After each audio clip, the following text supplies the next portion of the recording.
de la nueva ley que el Parlamento polaco aprobó, referido a la memoria histórica del Holocausto y la ley para proteger el honor, como se llama, de Polonia, se publicó, generó un enorme debate tanto en el mundo judío, en las relaciones entre Polonia e Israel, y en la propia Polonia, y tiene mucho que ver con temas centrales.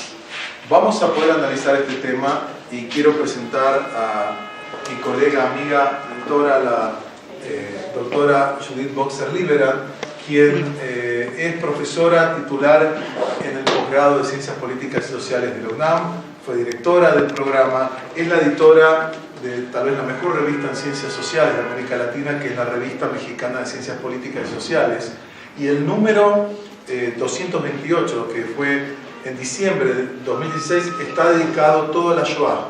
Tenemos algunos de los mejores artículos académicos que analizan de distintas perspectivas la Shoah, y además de que yo también es investigadora a nivel 3 del Sistema Nacional de Investigadores, acaba de recibir hace pocos meses el premio más prestigioso que hay en Ciencias Sociales y Estudios Judaicos, el premio Marshall Skler, por la Asociación de Estudios Judaicos, que es el marco, la organización más grande en investigación de estudios judaicos. Así que es un gusto tenerte, Judith, y que nos acompañes para trabajar y analizar este tema, ¿no? Que es un tema de por sí polémico.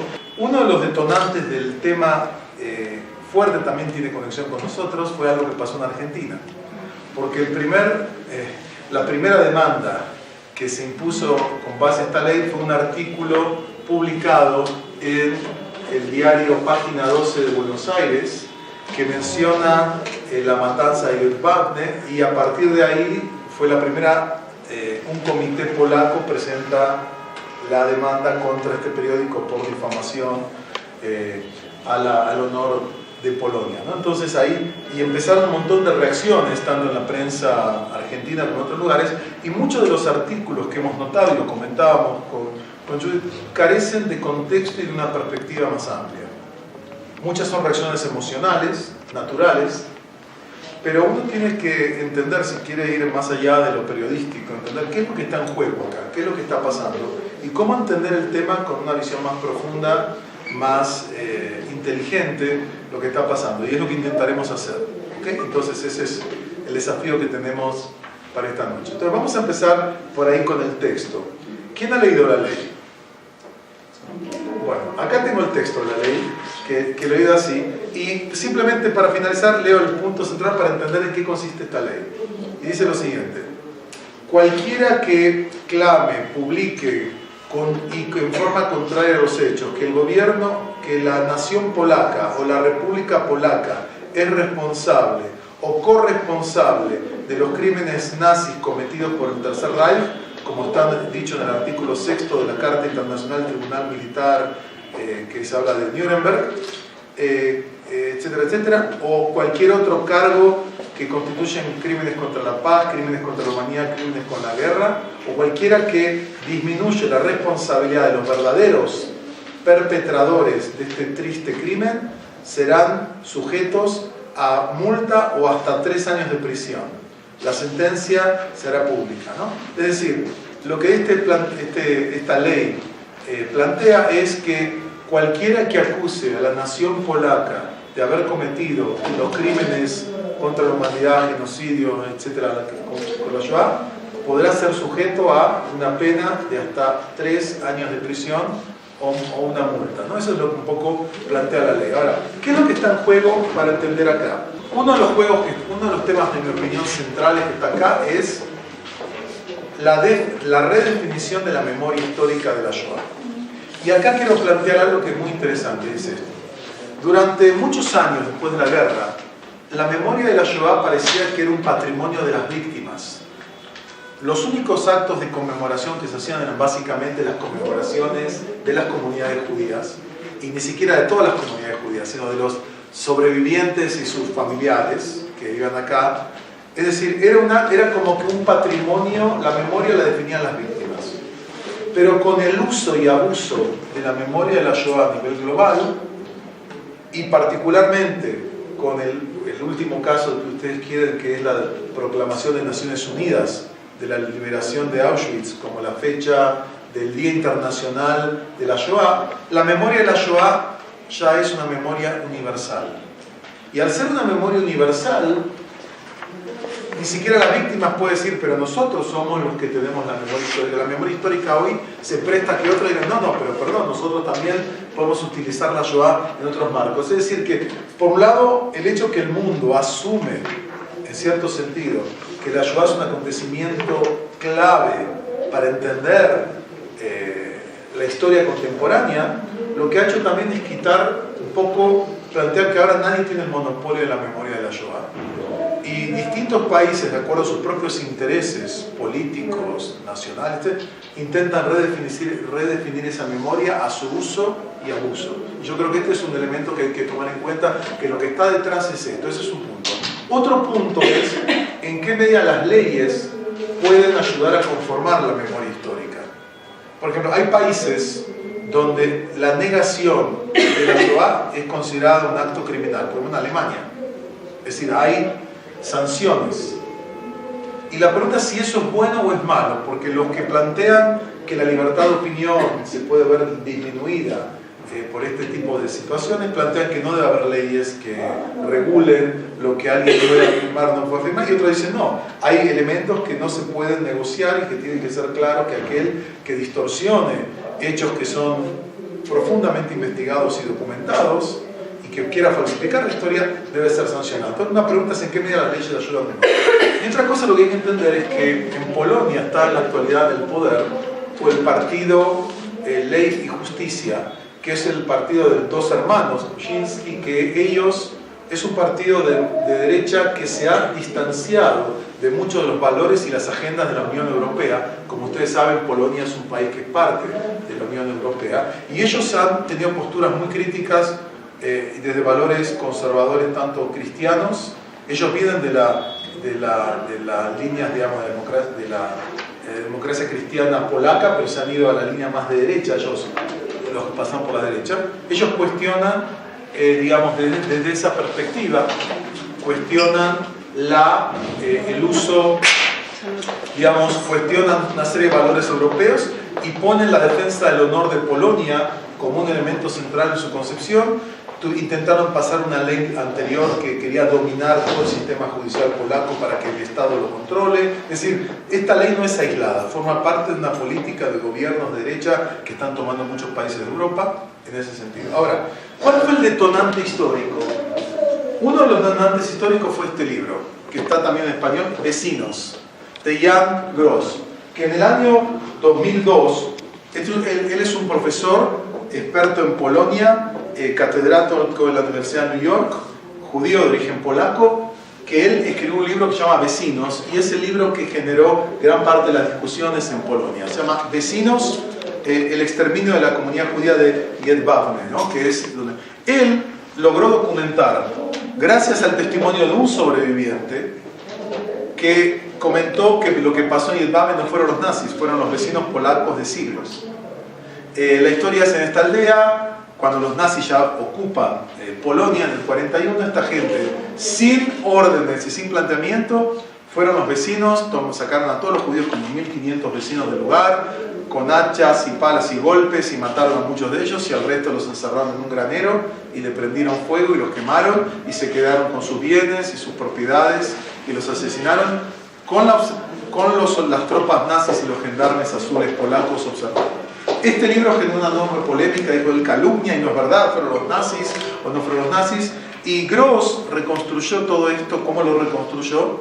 Lo reconstruyó a partir de algunos testimonios sobrevivientes, y después de los juicios que se siguieron en la Polonia comunista, que hubo juicios donde se castigaron con altas castigos de prisión algunos de los perpetradores de esta matanza. O sea, el gobierno comunista por defensa, pero no se tocó a mucha gente, o sea, se tomó a alguna gente del pueblo, y a partir de esos datos, de estos juicios, él reconstruyó esta matanza. Ahora, este libro está difamando al pueblo polaco. Polonia fue una víctima de la Shoah, etcétera, etcétera, y es el que generó la discusión, y a él mismo lo querían poner preso en Polonia por ofender al honor, etc.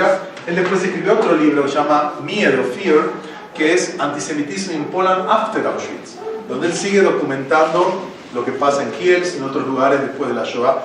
Y un libro que realmente, que partió acá, es este libro que es extraordinario, de Anna Wikont, que es una periodista de investigación polaca, se llama El crimen y el silencio, donde ella empezó a investigar desde un periódico muy importante en Polonia lo que pasó y empezó a entrevistar gente, y lo que descubrió, para ver si este señor estaba calumniando o no, y lo que descubrió fue todo lo contrario, que Jedwabne es la punta del iceberg, que hubo decenas de pueblos donde pasó exactamente lo mismo, es decir, sin iniciativa de los nazis, pero en un contexto donde los nazis son la autoridad de Polonia, vecinos habituales, gente común, gendarmes, autoridades, deciden matar, saquear, asesinar a sus judíos, y no fue un fenómeno individual, fue un fenómeno global.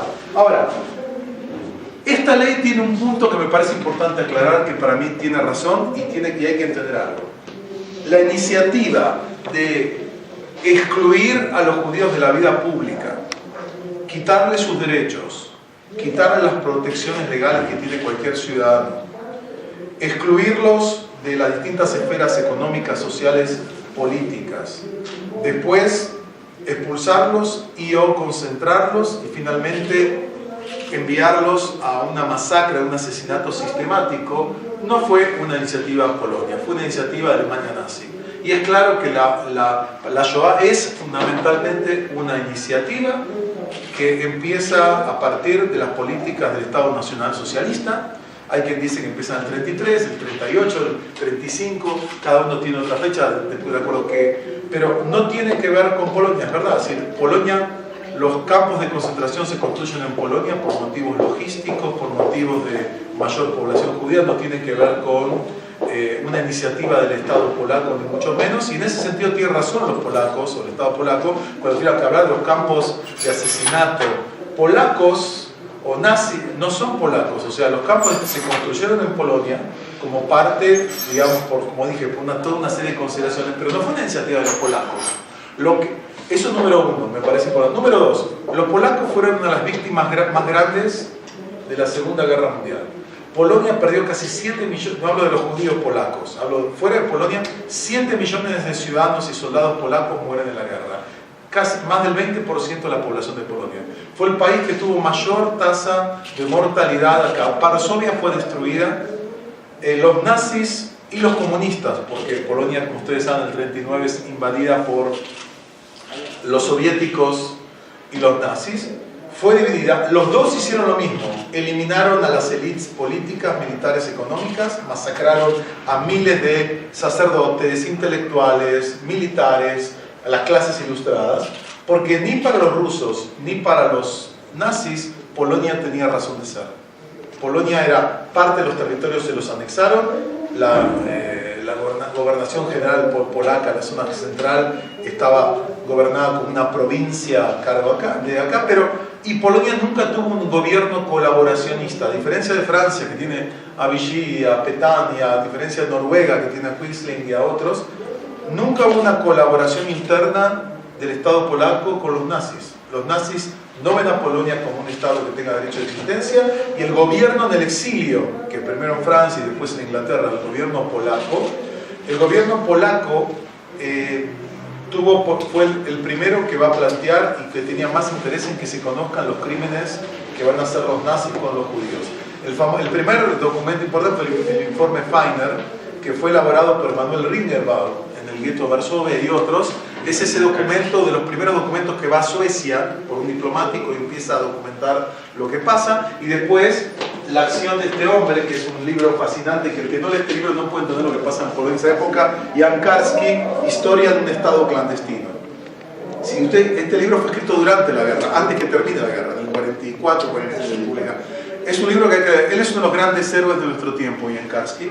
Él fue en nombre del ejército secreto polaco y del gobierno polaco. A él lo mandan a que vaya al gueto de Varsovia, y él se entrevista con los líderes del Bund y todo el mundo, y después lo mandan a que vaya a un campo de concentración, porque dicen, los judíos dicen esto, dicen lo otro, pero nosotros queremos una fuente adicional. Queremos que alguien de absoluta confianza del gobierno polaco en el exilio.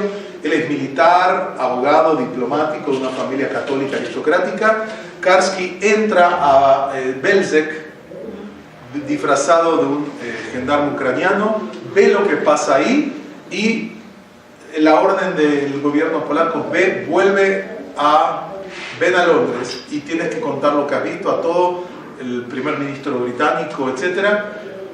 Cruz sale después de ser herido y perseguido porque los nazis saben que hay alguien que va a llevar la información, cruza los de Francia a España en esquí en invierno, llega a España, de España llega a Inglaterra y después lo llevan a Estados Unidos. Y ahí hay un relato que él se reúne ahí con el hombre de confianza Roosevelt, y también lo recibe Roosevelt, donde él cuenta con su y Morgenthau, que era un secretario, Roosevelt le dice, y está documentado, cuando él cuenta lo que está pasando, Morgenthau, que era judío, que había sido diplomático también en Turquía, dice, no puede ser, no puede ser. Entonces él dice, no es verdad, no es verdad, cuando él va contando. Entonces el embajador polaco dice, ¿usted está diciendo que este señor miente? Este señor arriesgó su vida enormemente para atacar, es un hombre de nuestra absoluta confianza del gobierno polaco, y dice, no, yo no digo que miente, pero no puede ser. O sea, no podía creer lo que él relataba como dato. Es decir, que hay que entender este tema, que los polacos en su autoconcepción histórica son víctimas, y es verdad, son víctimas de la Shoah, fueron asesinados, saqueados, sus ciudades destruidas, también son víctimas. Y lo último que digo para dejar a Judy es que, más allá de estos datos, que la Shoah es una iniciativa nazi y que toda Europa va a participar en este proceso de exclusión, robo, saqueo y en muchos casos asesinato de las poblaciones judías en su medio, sin negar estos datos y que Polonia es una víctima terrible de la conquista comunista y la conquista nazi, hubo una activa participación de sectores rurales y urbanos polacos, no por directivas, digamos, del gobierno polaco, que no tiene esa directiva, pero hubo iniciativas, muchas iniciativas, no era una cuestión, una excepción que un grupo polaco mataban judíos, fue algo masivo, sistemático, pero lo mismo pasó en Rumania, y lo mismo pasó en Lituania, y lo mismo pasó en Estonia, y lo mismo pasó en otros países. Es decir, sí hubo una participación activa, y Jan Grabowski, que es uno de los que estudió este tema en su libro The Hunt for the Jews, que lo pueden comprar en Amazon, en el Kindle por 37 pesos, y lo tienen en el momento el libro, en que él documentó toda esa información. Jan Grabowski habla que aproximadamente más de 200.000 judíos, hombres, mujeres y niños, fueron asesinados por civiles polacos con fines de lucro, robo o un terrible antisemitismo, y que esto viene de la historia de Polonia moderna, ¿no? Que en la segunda parte me voy a referir, porque hay que entender qué es Polonia y los conflictos interétnicos que hay en Polonia, entre ucranianos, judíos, alemanes, polacos. O sea, hay que entender ese contexto que venía de relaciones complejas entre grupos, entre dinámicas. Entonces, esta sería la primera parte, porque yo creo que esta ley quiso evitar la difamación de Polonia en un sentido real, de que Polonia no inició en la Shoah, ni inició este proceso. Esto fue un proceso que iniciaron los nazis, y que Polonia también fue una muerte, pero también hubo una activa participación de miles y miles de ciudadanos polacos, de todos los sectores sociales, incluyendo la iglesia polaca, en el asesinato, saqueo, robo de propiedades, de bienes de por lo menos 200.000 judíos. Es el cálculo que hace Grabowski, dice, aunque son datos que no son tan firmes porque hay toda una serie de problemas metodológicos muy complejos para investigar. Entonces, eso es una primera aproximación. Ahora, Judith, por favor. Creo que básicamente tenemos una gran coincidencia y convergencia en nuestros planteamientos, y voy a entonces aportar algunos elementos que abordan lo que Dani planteó, y otros, digamos, que buscarán sumar para abrir este diálogo. Yo creo que en primer lugar esta definición que hiciste, Dani, es totalmente certera. ¿Qué es lo que está en juego con esta ley? Una ley que no es que plantee exclusivamente, lo cual es cierto, que los campos de concentración son alemanes, son nazis y no polacos, sino que plantea además que hay que defender la dignidad de la nación polaca. Entonces, en la reciente entrevista, precisamente con Jan Gross, que mencionaba su libro central que marcó la gran diferencia, Jan Gross dice, aquí el problema no es solamente un problema de cuál es la realidad que se está planteando, sino no solo la defensa de una identidad nacional, sino la criminalización de la verdad. Y cuando la construcción de una memoria tiene que ver con penalizar la verdad, la situación es profundamente preocupante, porque tiene que ver con, digamos, las bases mismas de construcción de confianza, de certeza, de reconocimiento, o encontrar en el pasado una fuente de inspiración. De hecho, uno de los puntos es que el propio Gross aplica el concepto de vecinos a la relación historia y memoria. Él habla también de ellos son vecinos, como es el título de su libro, en la medida que señala que y hace una gran reivindicación, una valoración del testimonio de la víctima, porque es a través del testimonio de los sobrevivientes que él puede reconstruir esta situación, que hasta el momento, en efecto, muchas veces gran parte de los historiadores era cuestionado por tener una dimensión de subjetividad, por ser la posibilidad de que lo que recuerdan traición, etc. Entonces, él, sin hablar del tema de lo que es una memoria colectiva, sino hablar de la memoria individual, del testimonio del sobreviviente, de aquel que sufrió la situación, le da un gran valor a la posibilidad de construir la historia, porque el historiador no estuvo ahí, y él está precisamente reconstruyendo.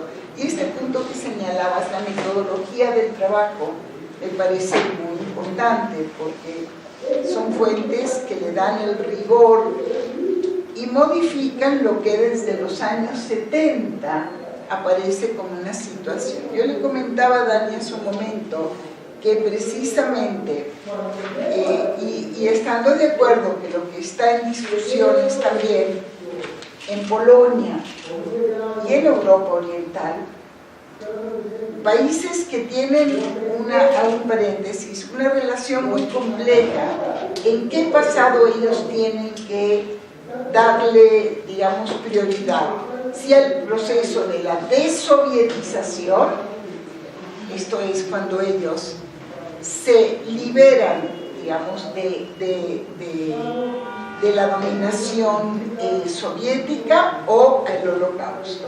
Y este es uno de los puntos muy interesantes, Dani, que yo descubro en la interacción entre, en lugar de la discusión del Holocausto en Occidente y en Europa Occidental y en Europa Oriental. Son momentos diferentes, por más que hay, coincido contigo, una universalización, el tema de la Shoah, del Holocausto, y ahora me detengo también en el nombre, ¿no? En llamarlo Shoah o llamarlo Holocausto. Básicamente en Europa Oriental está inserto dentro de un doble proceso. Esto es casi esta expresión que se ha dicho, que los polacos nunca le van a perdonar a los judíos que no los dejen ser a ellos judíos, o sea, que les quiten el rol de víctima.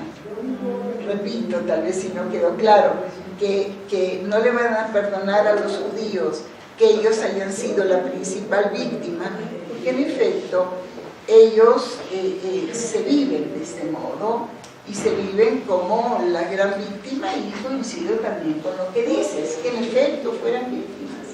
Polonia fue deshecha, su intelectualidad fue totalmente aniquilada, dejó de haber un Estado, este gobierno central aparecía como algo, ni siquiera quedó en Varsovia, la capital fue realmente destrozada, perdió su identidad. Por otra parte, también es cierto que hay una historia previa de los judíos con Polonia que hace que sea de un modo, miren, yo quiero plantearles una paradoja a ti, Dani, a ver cómo, a todos, cómo uno la resuelve. Sin lugar a duda, el nazismo y el holocausto fue un proyecto, una realización de la Alemania nazi. Es Alemania. Sin embargo, la relación que había entre los judíos y la cultura alemana, aquello que Scholem llamó la simbiosis judeo-alemana, habla de alguna fuente de identificación, una fuente, y uno lo puede ver, por ejemplo, en la propia inmigración, la aliada de los alemanes al Yishuv, primero a Palestina y luego al Estado de Israel, siempre guardando esa raíz de una identidad profundamente alemana, valorando esa cultura, etc. En el caso polaco, por más que el judaísmo de Polonia fue la semilla de la intelectualidad judía de Europa Oriental, porque por las particiones que refieres y por el hecho que tuvieron que emigrar y por el hecho de la expulsión, fueron la base de toda la cultura judía en la propia Unión Soviética, en la propia Lituania, etc., en nuestra Buenos Aires, porque realmente después del periodo entre guerras, entre la Primera y la Segunda Guerra Mundial, Buenos Aires fue una semilla de construcción de un judaísmo con toda la influencia polaca en la producción intelectual, en las formas de organización, en la cultura yiddish, etc. Bueno, pero regresando, este tema, la paradoja es que al tiempo que siempre se reconoció que pues el holocausto fue producto de un proyecto nazi que conquista Europa, etc. ¿Qué es lo que hace que sea Polonia la inculpada como ser la principal responsable? ¿Qué es lo que lleva a que se llegue hasta que se hable de los campos de concentración polacos? A que la marcha de la vida es a Polonia. Entonces aquí quiero traer una observación un poco para ver cómo en tu historia y en memoria hay esta dinámica y complementar lo que decías. Un profesor mío, un brillante analista político, Shlomo Avineri, señala y dice cómo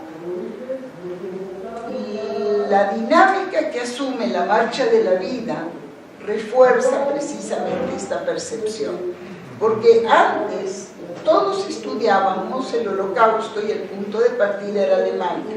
Ahora, por la resistencia a ir a Alemania, por el rechazo a Alemania, por ser autora del holocausto, y tras la caída del muro y tras la desovietización y la apertura de Polonia, los viajes comienzan a ser a Polonia, no a Alemania, al cual había el rechazo. Y entonces hay una especie de desplazamiento del énfasis, como si el holocausto fuera en efecto polaco, una invención polaca.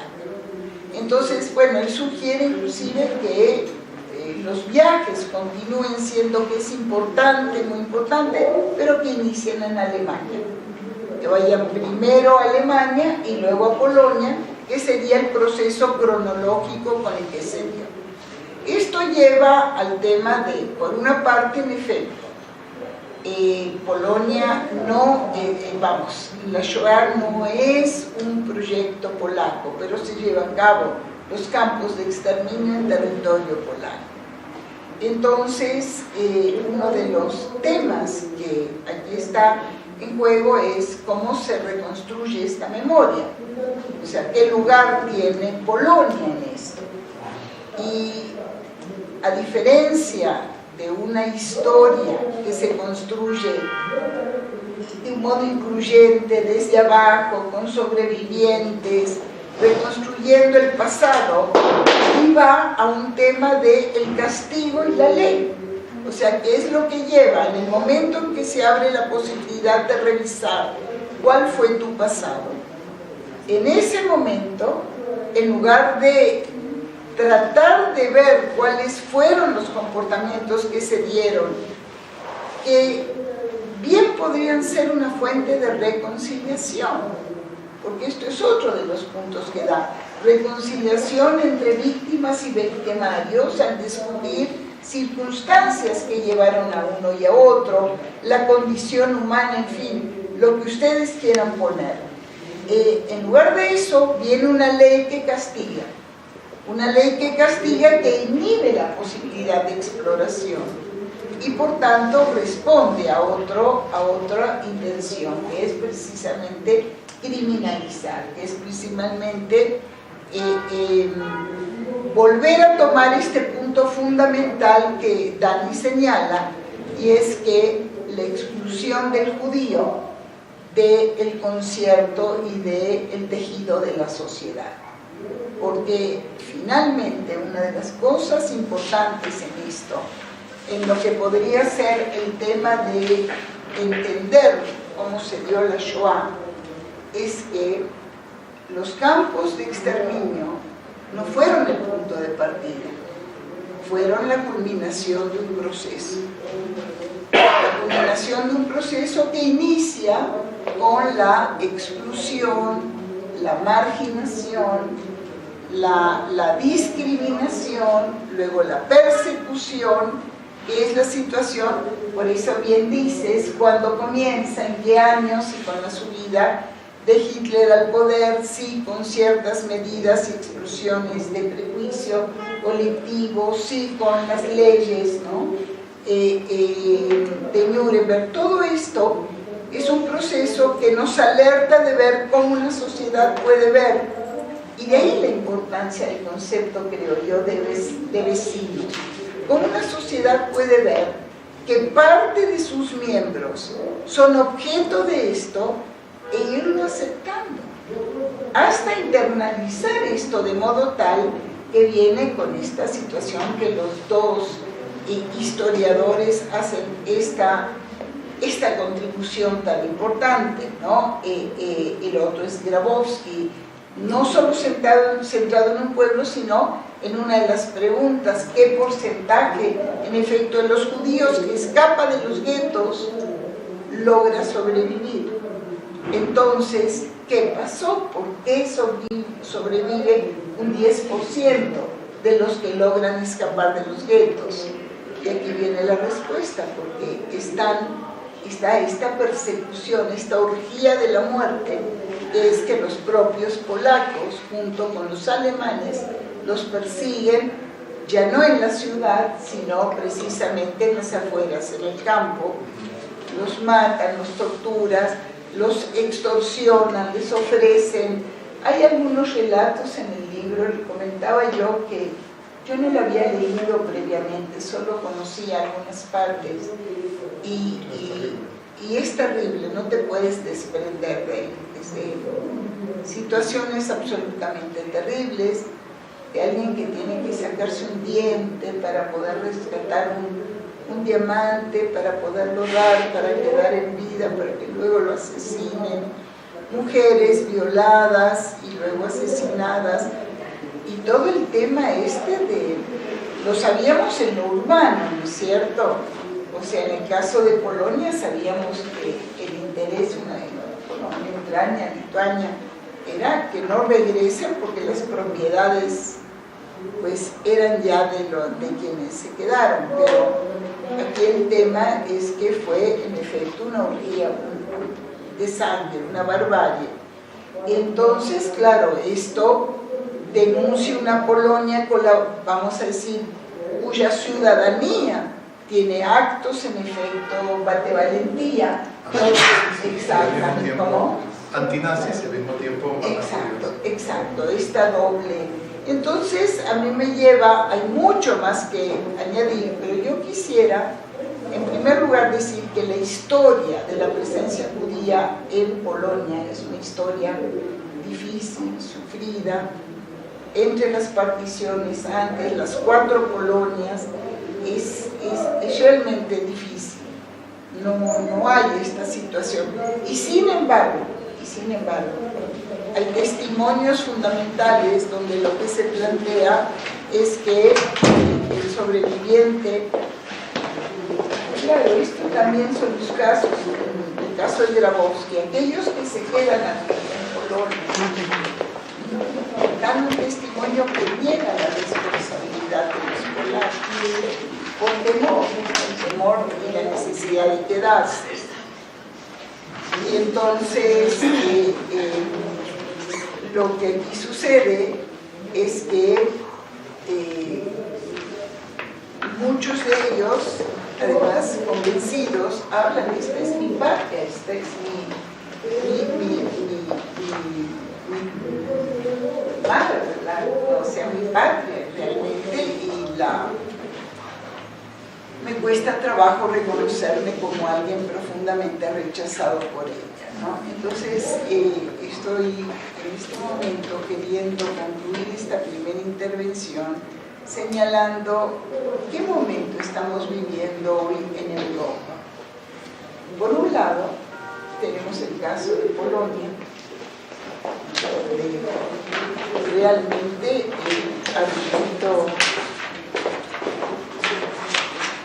el argumento fundamental está dado en castigar a todo aquel que quiera cuestionar cuál fue, ¿no?, su rol. Tenemos el caso de Putin, cómo define la semana pasada a los judíos con pasaporte ruso, cuando fue diferente ahora la investigación que hay sobre qué papel tuvo Rusia en las elecciones americanas. Y dice, bueno, no sé, no lo puedo negar, pudieron haber ser X, Y o judíos con pasaporte ruso. Y es nuevamente una exclusión de la ciudadanía brutal. Y en el otro extremo, presten atención que con un gobierno también de derecha, la situación que se está dando en Austria. Ayer, Austria anuncia que va a hacer un monumento recordatorio a las víctimas judías con los nombres y que extiende y abre la ciudadanía austríaca a los descendientes. Déjenme decirles que hace 3 semanas estuve yo en Viena. La Universidad de Viena organizó un congreso sobre el antisemitismo. Fue la Universidad de Viena, la Universidad de Nueva York, en NYU, y la Universidad de Tel Aviv. Se llamaba Fin al antisemitismo, de ese modo así tan no sé cómo decir, incrédulo, ¿no? Fin al antisemitismo. Pero lo cierto es que a lo largo de los días que se llevó a cabo, y el día de la inauguración, porque yo no conocía Viena, no sé quién lo conoce, es una ciudad imperial, el imperio ya no está y sigue siendo imperial y así, y la apertura fue en las instalaciones de la autoridad, ¿no?, en el City Hall, impresionante todo. Y entonces invitaron a abrir la conferencia no un académico, sino un intelectual público, Bernard-Henri Lévy, el francés, correcto. Y entonces, en su intervención, esto me llama muchísimo la atención,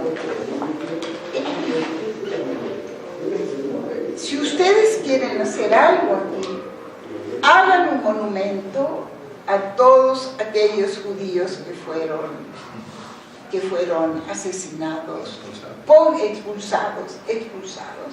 Analicen identifiquen sus nombres en esta visión de rehumanizar identificando, ¿no? y me llama mucho la atención que 2 semanas después de esto, fue junto con el Congreso Judío Europeo, Moshe Kantor, que es quien a su vez promueve el Centro Kantor para el estudio del antisemitismo. Entonces creo que es un momento donde nuevamente el Holocausto y la condición judía está teniendo un papel singular, un papel muy importante, frente al cual los diferentes gobiernos se definen. Si España o Portugal deciden posponer un año para que haya más ciudadanos, si hay una confesión de cuál fue la culpa del pasado, me parece que esto da lugar a que se revise nuevamente cómo reconstruyes, cómo te reconcilias con este pasado. Una última observación, tal vez para la próxima ronda. Shoah, holocausto, genocidios. O sea, ¿cuál es el resultado en este momento de abordarlo como comparativamente con otros genocidios? A ver. Bueno, gracias, Judith. Bueno, quiero retomar lo último que tú dijiste, que me recuerda esta idea de que qué función cumple la Shoah en la construcción de la identidad de los países europeos, particularmente aquellos que estuvieron bajo la dominación comunista hasta el 89, y que eso no se puede soslayar. Entonces, esto me recuerda a la tesis de David Nirenberg, que es un gran historiador de la Universidad de Chicago, que ha escrito un libro fundamental que se llama Anti-Judaism, de Occidental Tradition, y es lo que dice que no son los judíos reales ni el judaísmo como tal lo que determina el lugar de los judíos en la historia, sino es qué función desempeña la imagen de los judíos y la imagen del judaísmo en las propias polémicas de las sociedades europeas o anteriores. Él analiza cómo desde la época de Egipto, de la helenística, hasta la Edad Media cristiana, hasta el mundo moderno, qué papel juegan los judíos en polémicas internas de estas sociedades. Y eso que tú dijiste entra perfectamente acá, en este tema. Y otro punto que me pareció muy importante, que es la territorialización, es lo que define la percepción de la Shoah. Como se va a Polonia, es Polonia, es decir, aunque todo se inició fuera. Ahora, ¿pero por qué Polonia? Y esto, volvemos al tema. Acá hay otro libro que fue también muy fuerte, que está también en español, Bloodlands, Tierras de Sangre, de Timothy Snyder, Tierras de Sangre, que la pregunta es, la Shoah se hizo como, ahora un amigo común, Peter Hayes, el historiador, plantea, la Shoah se hizo en unos 18 meses, la mayoría de las víctimas fueron 18 meses y fueron en una zona geográficamente determinada, las Tierras de Sangre, las fronteras entre Polonia y Ucrania. Ahí es donde ocurrió la mayoría de los asesinatos de la gente. ¿Por qué? Primero porque era una zona donde había una enorme concentración de la población judía, obviamente, pero también porque no solamente esto, sino también los crímenes de Stalin en estas zonas. Pero también hay que entender, que me parece importante, es la historia de Polonia, porque hay que entender que en Europa Oriental también había un profundo antisemitismo, diferente del antisemitismo en Europa Occidental. En muchos de estos países, el antisemitismo en Rumania, en Polonia, en Ucrania, tiene una fuerte impronta católica. Esto es muy importante. O sea, el Partido Nacional Católico en Polonia, en los años 20, era un partido que muchos de sus líderes eran sacerdotes católicos y tenía una impronta antisemita de realizar pogroms, etc. Y hay que entender algo más que es esto. El fin de la Primera Guerra Mundial va a permitir que se creen estados que hacía mucho tiempo que no existían. O por ejemplo, Polonia y Rumania. O sea, Polonia moderna nace en el 18 y se ratifica en los años 20 en los acuerdos que se hacen después de la guerra. Por ejemplo, Polonia y Rumania, que parte de Polonia pertenece al Imperio Austrohúngaro, parte Galicia y otras partes. Entonces, ¿qué pasó? Como condición de que puedan ser estados independientes, se les impuso que tenían que respetar los derechos de las minorías, porque en cada uno de estos países había importantes minorías ucranianas, rutenas, alemanas, judías. Todos esos 10 siglos de vida judía en Polonia y lo que la Marcha de la Vida va a Polonia, no nada más porque fue el lugar físico del fin, pero también fue el lugar de 10 siglos de vida. Y el hecho de desviar la atención hacia Alemania, también desvía la atención en muchos programas educativos, y yo muchas veces pongo el ejemplo de Lituania, de Jedwabne, que sin participación alemana hubo masacres. Yehuda Bauer, en su libro de La muerte del shtetl, platica muchas situaciones en las que la gente escapa del gueto y al único lugar donde tienen que regresar es al mismo gueto, porque los campesinos y los partisanos antinazis y los partisanos pro-nazis, todo el mundo los iba a matar. Entonces, a mí creo que lo más preocupante de esto es esa escisión de la investigación real de la masacre, del holocausto, de la tragedia, y un énfasis en el perpetrador mayor, que es el nazismo, que al final no fue nada.